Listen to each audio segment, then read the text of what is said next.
नमस्कार, विंध्या टाइम्स में आपका स्वागत है और आपके साथ मैं श्रेया। दोपहर तक की दो बड़ी खबरों के साथ हाजिर हुए हैं।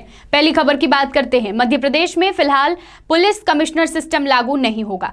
सरकार की तरफ से इस पर कवायद शुरू की गई थी, लेकिन अब खुद प्रदेश के गृह मंत्री नरोत्तम मिश्रा ने कहा है कि ऐसा कोई भी प्रस्ताव उनके पास नहीं है। एमपी में पुलिस कमिश्नर सिस्टम लागू होने की चर्चा अरसे से बार बार होती आ रही है। सरकारें बदलती गईं, लेकिन यह सिस्टम अभी तक लागू नहीं हुआ। अब प्रदेश के गृह मंत्री नरोत्तम मिश्रा ने इस चर्चा पर फिलहाल विराम लगा दिया है। उन्होंने कहा है कि अभी मेरी टेबल पर पुलिस कमिश्नर सिस्टम का प्रस्ताव नहीं आया है। इसका सीधे यही मायना हुआ कि मध्य प्रदेश में हाल की स्थिति में पुलिस कमिश्नर सिस्टम लागू नहीं किया जाएगा। मध्य प्रदेश के बड़े शहरों में पुलिस कमिश्नर सिस्टम लागू करने का प्लान था। गृह मंत्री नरोत्तम मिश्रा ने इससे जुड़ी फाइल अपनी टेबल पर नहीं आने की बात कहकर यह साफ कर दिया है कि फिलहाल मध्य प्रदेश सरकार के एजेंडे में यह मुद्दा शामिल नहीं है और फिलहाल मध्य प्रदेश में पुलिस कमिश्नर सिस्टम लागू नहीं होगा। देखना होगा कि यह सिस्टम कब तक में लागू हो पाएगा या होता भी है या नहीं। बढ़ते हैं दोपहर तक की दूसरी खबर की ओर। बॉलीवुड के मशहूर फिल्म निर्माता प्रकाश झा की वेब सीरीज आश्रम 3 की शूटिंग को लेकर हुआ विवाद अब राजनीतिक रंग लेने लगा है।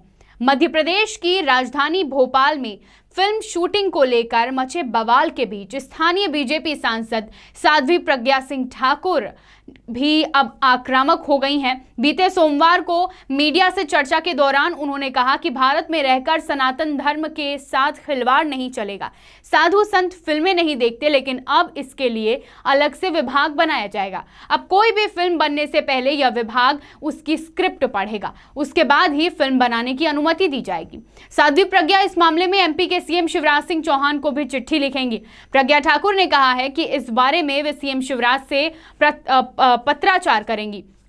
वे सीएम से पूछेंगी कि वेब सीरीज आश्रम 3 की शूटिंग की अनुमति कैसे दी गई, क्या इसके पहले इसकी स्क्रिप्ट पढ़ी गई थी। वेब सीरीज को लेकर मचे बवाल के बाद सांसद प्रज्ञा ठाकुर ने चेतावनी भी दी है। सांसद ने कहा है कि हिंदू सनातन धर्म की व्यवस्थाओं और धर्म को बदनाम करने की इस तरह की कोशिशों की अनुमति नहीं दी जाएगी। यदि ऐसा होता है तो उसके खिलाफ अपना विरोध वह व्यक्त करेंगी और ऐसे लोगों के खिलाफ कानूनी कार्यवाही भी की जाएगी। बीते दिनों आश्रम 3 की शूटिंग के दौरान बजरंग दल द्वारा